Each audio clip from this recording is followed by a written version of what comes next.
One day I was driving in the streets of Quezon City. I saw fire trucks ahead on the road. Then I saw these ruins of an urban shack that caught fire. I took a photo through the window and carried on. That was a few years ago. And then a day came when I had this dream of being ushered into a house.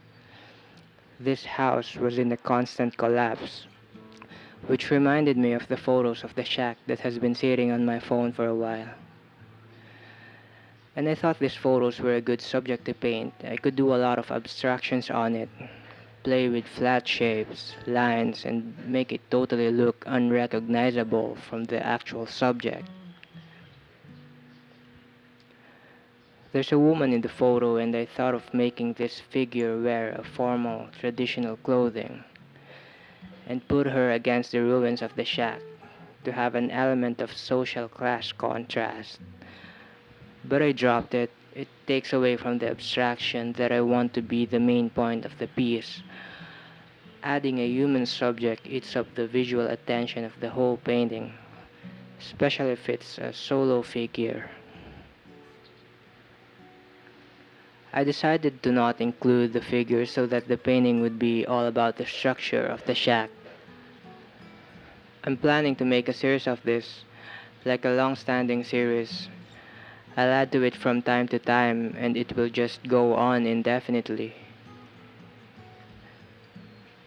I'm planning of painting that way, have different series going on indefinitely, so that I'm building something that has coherence.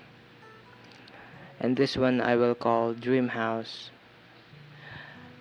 Actually, I'll try to sort my older works and group them into series of their own, so that the collection of works has an order to them. I might do videos on that in the future and talk about my early works, maybe criticize them. Old works always suck. The first time I asked myself what would I title this series, Dream House came up instantly. But that time I was thinking of the word dream as in an aspiration, something you wish for.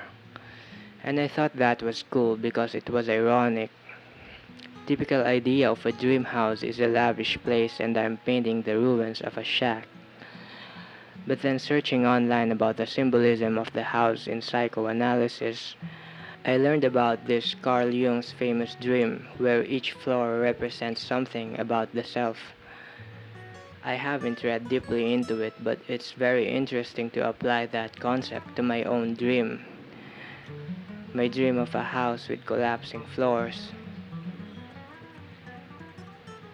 Now it makes sense for the word dream in the title to also mean as in the dream that happens during sleep. So both definitions of the word dream may apply, and this opens up lots of possibilities for the viewer to explore if finding meaning is his thing. But for me, my main concern is just I'm redesigning this shanty that we Filipinos see and pass by every day. This structure that perfectly encapsulates the condition of society. And if the house is a metaphor for the self, then this is the exact structure that our nation sees when it looks at its own reflection in a dream.